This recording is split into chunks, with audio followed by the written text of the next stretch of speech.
Welcome to BDSM and Kink Exploration as a pathway for healing trauma. I am Rainier. I am a licensed mental health counselor, board certified in telemental health, EMDR consultant, and a qualified supervisor for those seeking licensure as a licensed mental health counselor in the state of Florida. So, fun topic. We will definitely be covering some elements that are not as fun. Obviously, we're discussing trauma, so please do anything you need to do to take care of yourself. Skip on through, use captions if it's easier to maybe read instead of hear. Just do what you need. I'm a big believer in take what you need and leave the rest, right? So if there's some things here that work for you, awesome. Otherwise, we can move past it. All right, and this is being put on by lovely Pineapple Support. So, don't forget Pineapple Support and all of its lovely, lovely offerings of webinars and, support groups of programs, individual therapy, and, sometimes they show up in a town near you too, conventions and stuff. So, yeah, we'll go ahead and get started and go from there. Okay, so here is our agenda. Not everything on the agenda is exactly perfectly how it's going to look, but just some general ideas of where we're starting, where we're ending. So a little bit of intro. We're going to start talking about different types of trauma and relationships there. Not too much about the different types of kink, although I will expand on some and their relationship to trauma. There's going to be a chunk here about dissociation. There's some interesting brain stuff there. And then integrating healing. So, always got to put a little disclaimer that obviously doing work within BDSM and kink is not, an alternate, to, therapy. But I think we all know that because they're not the same thing. So that doesn't mean that it's any more, any less than. As much as I'm a therapist, I don't put therapy up on a pedestal of a have to. But just good to say, and definitely worth, keeping your eyes and ears open for ways to be safe. If this is newer to you, or if this is tale as old as time and you're familiar with a lot of these topics, just remember your consent and safety come first. So let's get started. Right. So types of trauma. I don't want to go too granular into this. And I'm very much aware that a lot of stuff that's listed in childhood would happen in adulthood. So, but in childhood, we really start building a script for things, right? Our template of how people will interact with us, what they will expect from us, and how we can expect to be treated. We start learning. So there's things in the physical realm. Physical abuse can also include if somebody's just being violent in the area, if they're constantly like, coming right up to you, like, kind of doing one of these, or if they're throwing things like right next to you, but not at you, um, you know, breaking stuff in front of you, that can be considered a part of it because it's your physical realm bubble of safety being messed with. Emotional abuse, name calling, unkind, words and comments, coercion, emotional neglect, of course, being more, no one's asking you how you are, no one's teaching you coping skills. If you are sharing something painful, you're getting a non-response, or you're getting a parental or guardian's like kind of jittery response where they're like, oh, like you come up and they're like tap on them and they're like, oh, what, I'm busy. That can be a form of emotional neglect where a child would learn, okay, so probably shouldn't just approach this person, or I can only approach them at certain times. A child is supposed to be able to come first in many ways. If we're going to take on that responsibility, we have to be able and willing to be aware of their emotional needs no matter what. Medical neglect, if someone's not being brought to, some of the basics and then beyond if needed, doctor, dentist, eye doctor, Obviously, please be aware that poverty can play a role here. That many parents who tried their best, but just couldn't get their kid to go, every year because of, lack of funds, insurance changes, no insurance. Um, that is a whole different element piece as well. So, if a parent is really trying to be as caring and as helpful as possible with a child's medical needs, is asking friends for help, is using, sliding scale programs, and just doing what they can with what they had access to or knew about, different thing. But generally, medical neglect is having things withheld that are needed. Emphasis on the withheld. Religious trauma. This can be, sharing things too early with a child about religion that could promote fear, anxiety, obsessive compulsive behavior, uh, things like that. Talking about the state of someone's soul when they are very little, um, or just, frightening images and imagery. Uh, there's more that goes into that. Sexual abuse, obviously, not going to explain too much about that, but just interacting with a child in a way that is inappropriate, regarding their bodies, genitals, things like that. Educational neglect, similar to medical. If somebody's not being brought to school because of the parents, lack of care, not so much a lack of access, or, good attempts are being made. And then we go on. Adulthood obviously can have many things similar to childhood, and in fact may build off of a template that have already existed. Uh, there can be, of course, intimate partner violence, grief and loss, which of course can be experienced in childhood as well. But as we grow in age, we tend to see more of accidents, freak accidents, weather events, acts of nature, sexual assault, trafficking, and many more. So obviously these are things that even now, nowadays with the promotion of mental health care, uh, people coming out about what's happened to them and being able to seek care.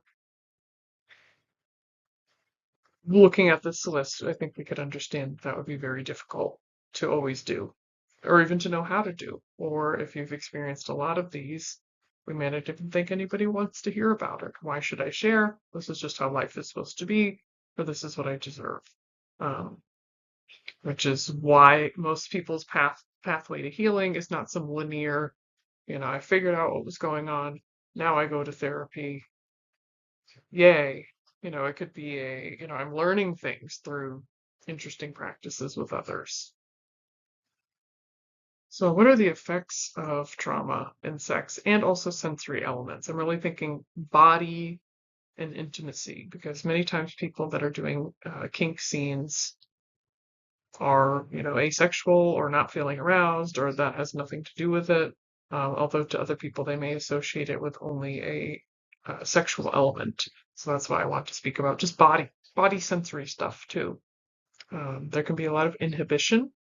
So just, I'm not going to approach sex. I don't know what to do. I don't know how this works outside of, what I've gone through with maybe trauma or sexual abuse, or just lack of education about, sex and intimacy and body and boundaries. So there may just be maybe I would be interested if there was safety, but I don't even know enough to know, so I'm staying away from it.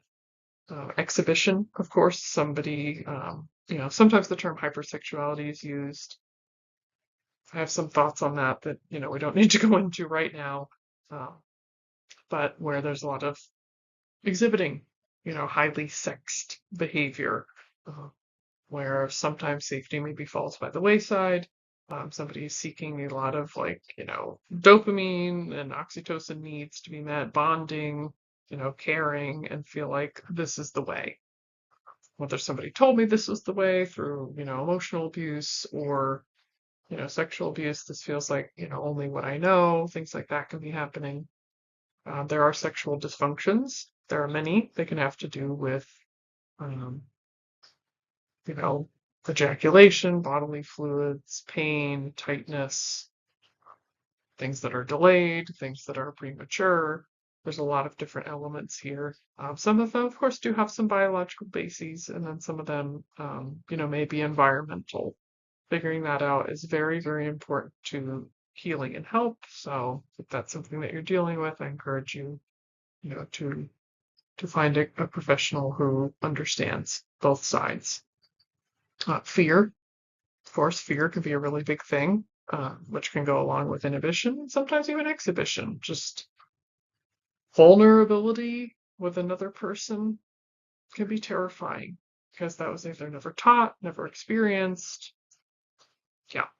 Intrusive thoughts and images. So this can happen if somebody just receives a little touch on the shoulder, or if there is a full-blown sexual situation going on. Sometimes even in receiving compliments, people can get a lot of intrusive thoughts and images of trauma. And it really has anything to do with person-to-person contact. So if we think of PTSD, although it is a trauma and stressor-related disorder, it is inherently a disorder of others, right? As in, like, most of the time, the thing that caused the trauma, another person put upon someone else or in some way, facilitated. Although, of course, there are people that have PTSD from natural disasters and things like that. Uh, People pleasing can be huge, where it's kind of that area where people are like, well, I don't feel like it was not consensual, but I wasn't really into it, but I didn't want this person to feel bad about their body or our relationship or what I think about them, or I didn't know what to say, or I didn't want to hurt their feelings, things like that, where we end up in situations where we're like, I don't really feel like I'm totally aligned with who I am, my needs. There's hyper and hyposensitivity. So somebody that is like, really, really feeling everything and, over the top. I don't mean over the top in a bad way, just, almost like a hypervigilance, like, touch, like whether it's light, sometimes light touch can actually be more shocking than like impactful or harder touch. Hyposensitivity, where it's all just kind of numbed. Um, so that is kind of the element of trauma, the spectrum, so to say. There's more of a dissociative side, and there's more of a strongly sensitive side. But most people vacillate between the two. Although there are people who spend a little more time in a numb state or those in a hypervigilant state. And then alongside all of this, kind of woven through, is it can be very difficult for somebody who's survived trauma to distinguish threats and non-threats. It's what I call the alarm bell ringing. Sometimes it rings too loud. Sometimes it rings erroneously at the wrong time, totally unnecessary. Like, okay, I've been up. Why is the alarm ringing at 12 p.m.? I don't need that to be happening. So when it comes to other people, it can be very hard to distinguish. Is, somebody's glance at me, is that threatening? Do they want to, hurt or harm me, sexually, or were they just like passing glance?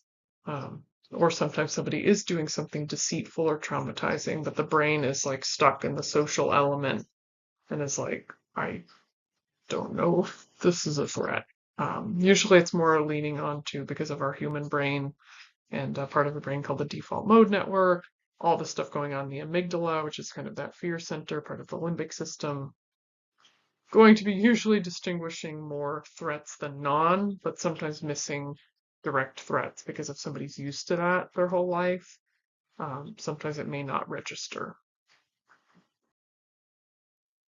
So trauma responses and their trajectory.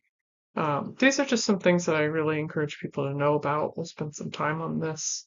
Uh, is that most of the time there has to be something that happens, right?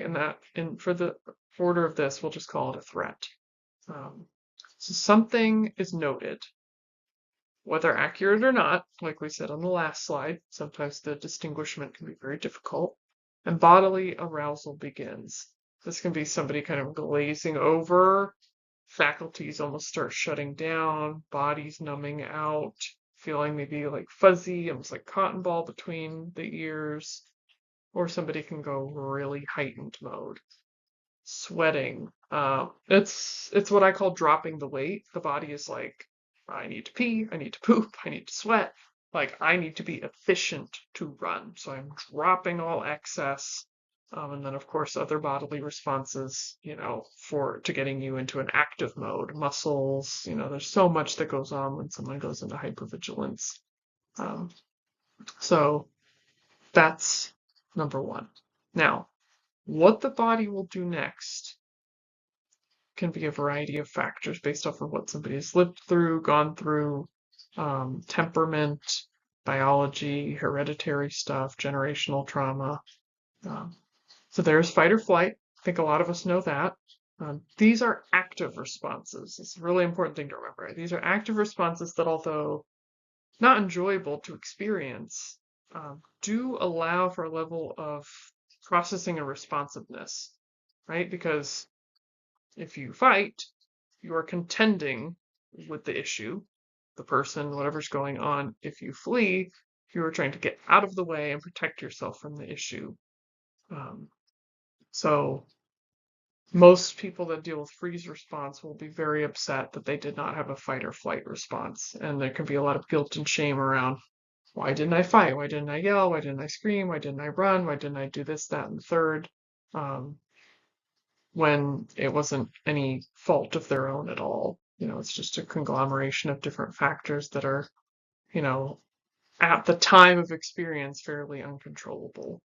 Although people can work on, body safety and comfort and releasing past trauma, that's a process, right? Like life goes on and sometimes bad stuff happens, whether or not we want to believe it or not. It happens, and we can't expect somebody to have immediately done the work and have fight or flight responses, because traumas really shouldn't be happening at the end of the day.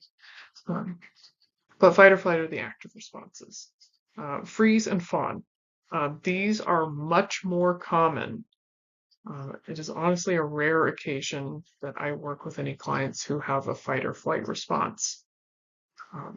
They may have hypervigilance, but in the moments of lack of safety, there's usually a freeze or fawn. So these can be partial or longer states. Most of the time, human beings freeze first. Some people stay there. Some people do not, for whatever reason. And they'll be like, oh, it's almost like a what is going on, lay of the land. Then they may go into a fight or flight active response. So it's a pause and then a go. Other people end up stuck on pause, usually most of the time because of past trauma. Sometimes there can be hereditary elements like processing speeds and times. But freeze is essentially a pause. Just it can feel like a blank mind. Sometimes it can feel like a blank mind without movement. Sometimes it can feel like a full mind without movement, like just sitting there and being like, why can't I move? Why can't I say anything? Say something. You need to say something. Yell. Can you yell? I don't think I know how to yell. How do I get out of this? And the person's mind is online, but there's a part of it that it's just not connecting. Fawn is basically a form of freeze that highlights kind of a social element. Also, fawn responses can occur more throughout daily life as well, in situations that are not maybe inherently dangerous, but perhaps uncomfortable or dysfunctional, where it's essentially highest order of people pleasing, So I'll give a personal example. So a fawn response. So I was in an elevator with somebody that I knew to be unsafe.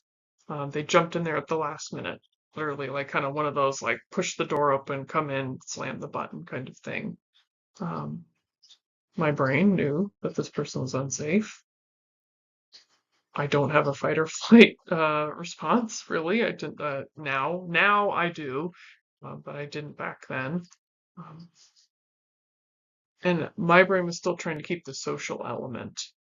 Oh, hi. Oh, ha ha ha ha ha ha. But something dangerous, was happening and did happen. Won't go into that, but right. There seems to, like, it's kind of like the pulling of a lever with fawn. So you might be like, this person is clearly doing something unsafe. Why are you trying to talk to them, giggle, ha ha ha, oh yeah, okay, yeah, what's happening later?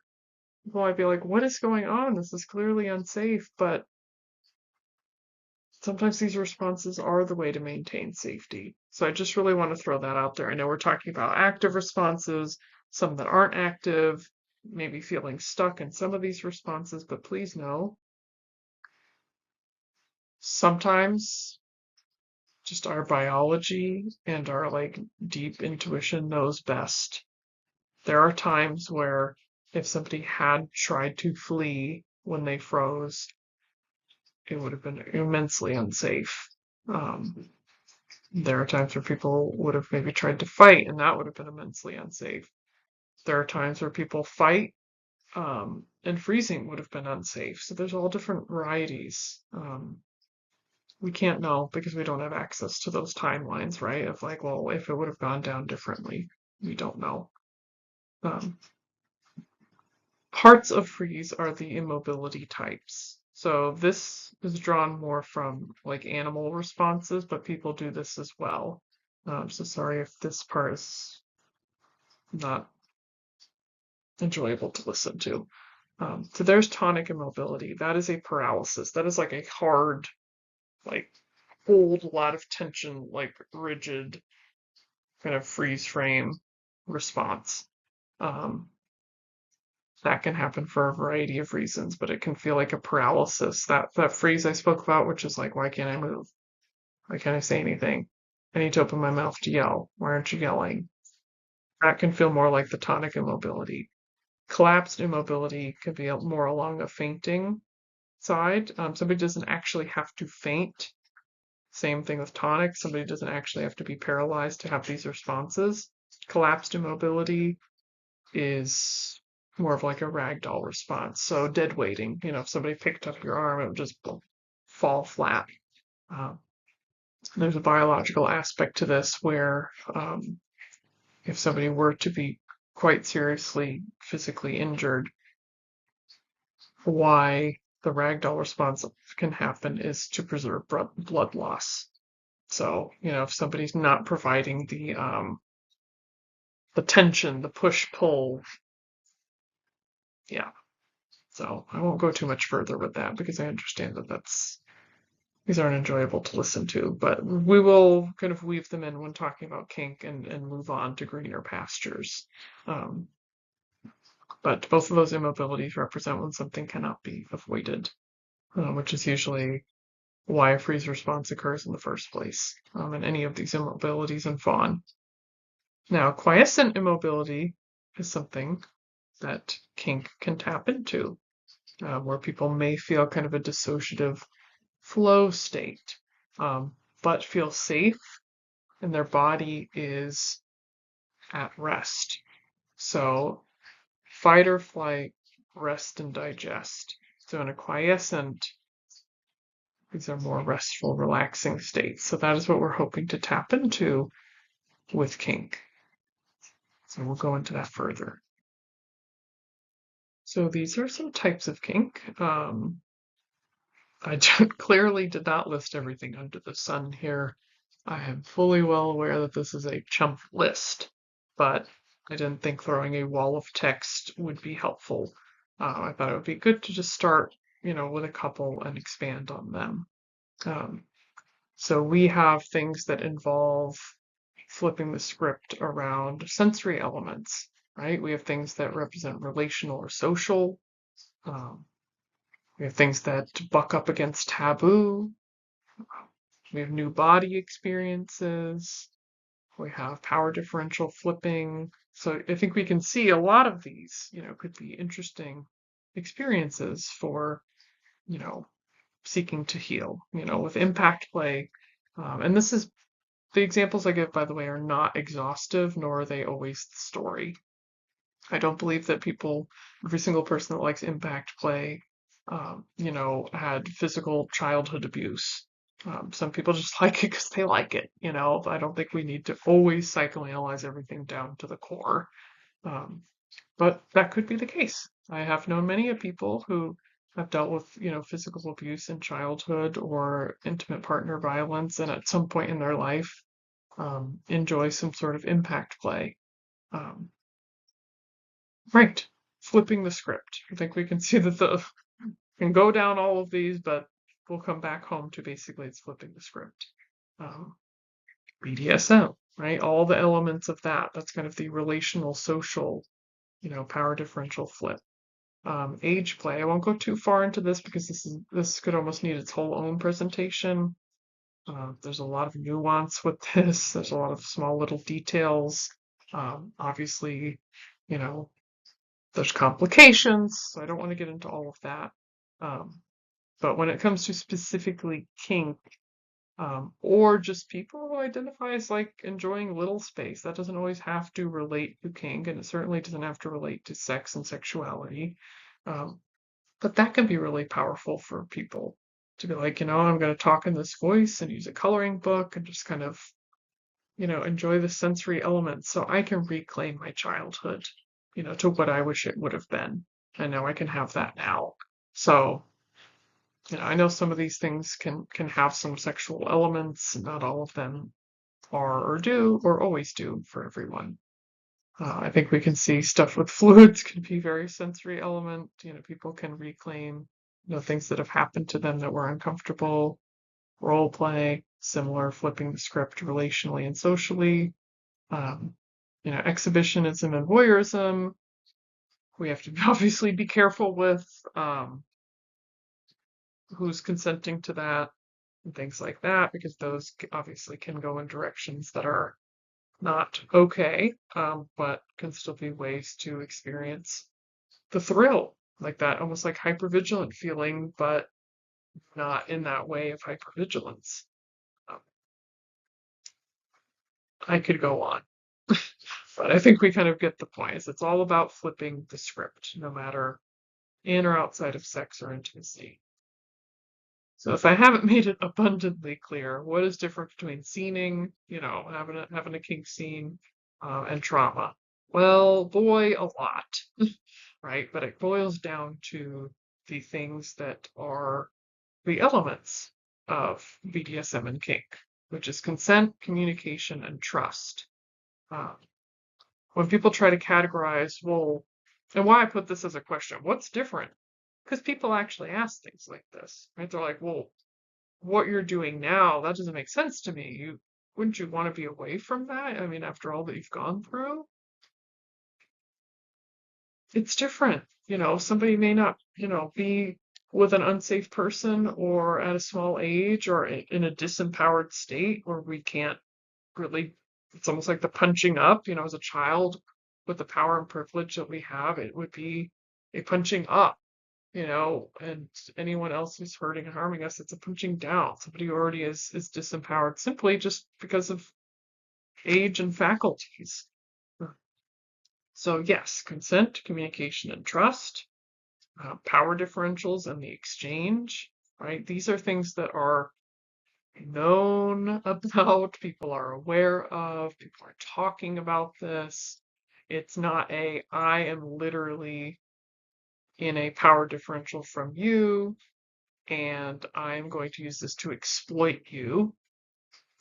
I'm going to play with that, whether I'm going to go really far into how I've always felt in my life, or I'm going to totally flip this on its head and I'm going to be who I never got to be. Um, it's a choice. I know I didn't list choice as a word on the top bullet point, but there's choice. Right? People are saying, I'm going to go into this. And there's not even just choice in pre-planning, but in planning and being in the moment. Whereas many other circumstances and trauma, there's no choice. There's none. There's a choice in how we handle it, after it's occurred. So I already kind of went over planning, but attunement, right?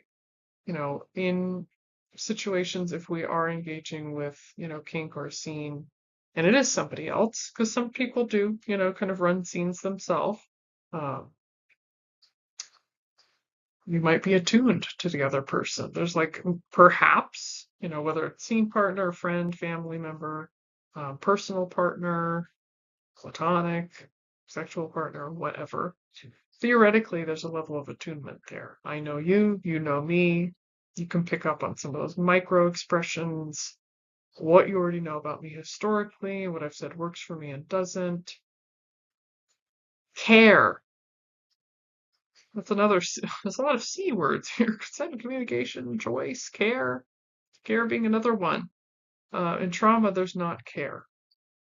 Or if there is care, it's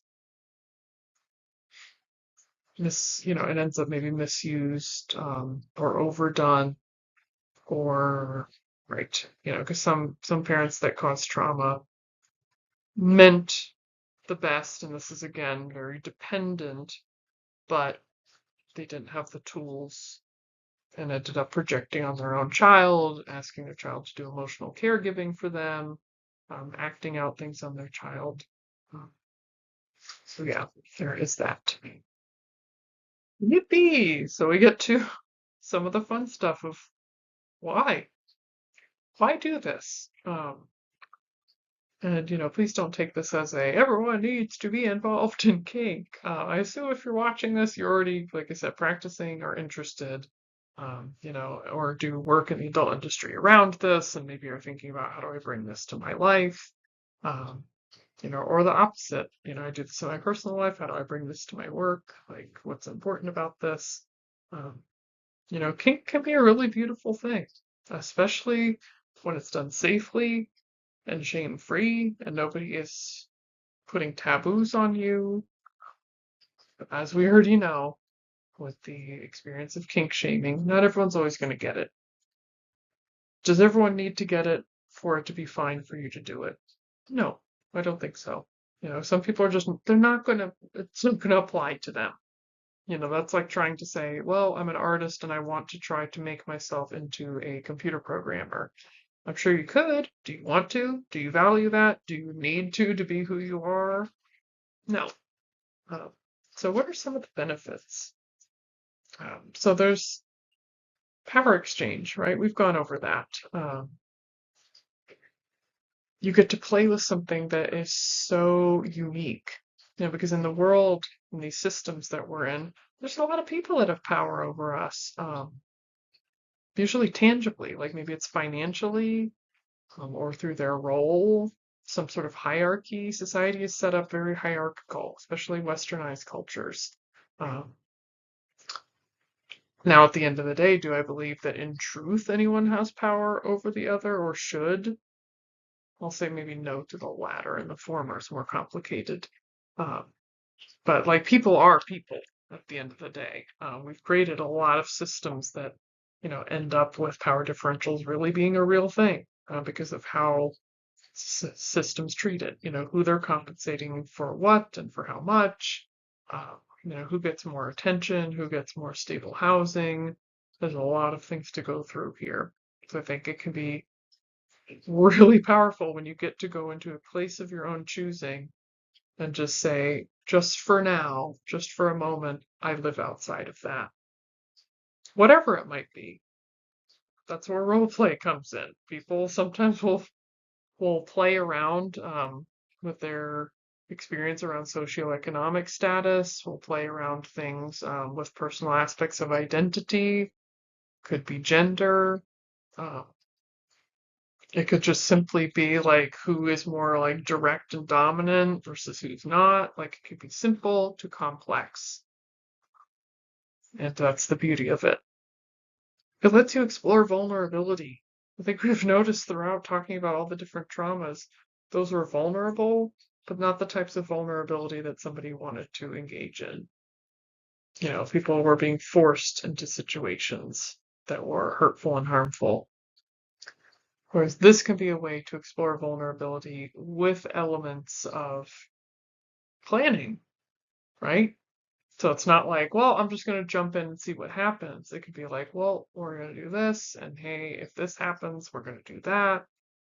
So it's vulnerability on your terms, really, if we boil it down to the core, which I think is, we don't really get a lot of opportunities for that. In society, sometimes vulnerability can almost be seen as like weak, unacceptable, taboo, soft, sensitive, when really at the end of the day, it is what it is. If somebody's crying and they're like, yeah, I love my cat. Somebody could say, come on, it's just a cat, or why are you crying like that? That person didn't hurt anybody. They're just expressing. So, it's one of those ways to get out of that global kind of experience of people putting on you their preferences, subjective experience, and projections. There's the engagement of sensory elements, kind of going back to that. People maybe get to change their relationship to how their body feels. That is a thing of power. That's why I brought up that quiescent immobility, is if somebody has often experienced, freezing and fawning, maybe fight or flight, those are responses for something that nobody wants happening. I don't want threats, nor do I want to interpret non-threats as threats. Like, this is not an enjoyable experience. So to be able to play with the capacity of the body with somebody who is not trying to actually hurt you in malicious intent, whatever it is, impact play, whether it's just new sensory things like soft touch, hard touch. I know for a lot of neurodivergent people, they do a lot of impact play because soft touch can sometimes just feel really intense, whereas like a hard compressive touch can be very like stimulating or calming or exciting or interesting. It can go really, really deep, the exploration of body stuff, people working with their breath to manage like what's happening if somebody's, being kind of rigged up, like what do I have to do to like keep myself at ease. People can learn and do apply a lot of coping skills in kink arenas. I've heard people say, like, I was finally able to master like square breathing, which is what a lot of like folks in I think the Navy use and is a common coping tool for anxiety. The in for 4, hold for 4, out for 4, hold for 4. Like, I finally, was able to use that and it made sense and I felt safe doing it. So it's not even just what's happening in the scene, but maybe things within your own body that you're learning to utilize or getting the chance to because, again, it feels safe. Reenactment. Hello. Right. Some people do feel compelled to reenact difficulties from their past, whether exactly the same or with a new ending. Regardless of what they're doing, the point is that it was chosen. It's a chosen, like, I want to do this to, like, I'm the adult now, or I'm this version of me now, and I can set this up. Almost like exposure therapy, right? If we really think about it, like exposure therapy essentially asks you to go over something a couple of times. Whether it's something like prolonged exposure therapy, cognitive processing, like there's a lot of different elements, EMDR, exploring a little bit, kind of similar to sensory elements, hormonal and neurotransmitter changes. There's a lot of stuff going on in scenes. There was also a lot of stuff going on in trauma. Whereas cortisol may have been really present during the traumas, the stress hormone, which isn't always bad. Cortisol is not always bad. But it is very present, during trauma. We can play a little bit more with like an endorphin rush, a safe one, not with an unsafe person, unsafe place, somebody's trying to harm me. Oxytocin, the bonding hormone, maybe building a bond of like a comfort that often comes with aftercare. So emotional regulation, right? We did something, it was hard, it was challenging, it was interesting, reached a peak, the come down, and the aftercare. I'm going to be held with respect, regard, and enough space to actually process and understand what just happened, who I am within it, what did I learn about myself, what do I need to know for next time. I mean, if we really mirror that towards things in like therapy and otherwise, that's what happens. We ask somebody maybe to tell something, or maybe we're doing exposure therapy, they reach the peak. Then afterwards, it's like, yeah, you did that. Now it can like extra re-regulate, and how nice to be able to practice that, especially if you were never taught it, or to have it and the regulation you're doing is for something that you already wanted to do, like the scene. So I've kind of already gone over the cultural context of healing, which is basically about like reframing of things, right? Like I can have this one moment in this world where there's powers and privileges and identity politics and all sorts of stuff, and I can be someone else or something else for just a moment. There's the rebuilding of the self, really strengthening maybe some things about yourself which have been hurt or distorted by others. A lot of times, there's things that we have access to as skills or characteristics. Like curiosity is a popular one. Curiosity got distorted by trauma. Why you ask so many questions? You don't need to know that, or keep that a secret, or why are you asking me about that?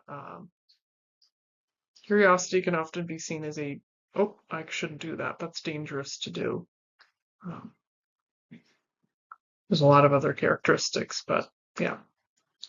Learning to be valued by intimate others in this relational freedom, right?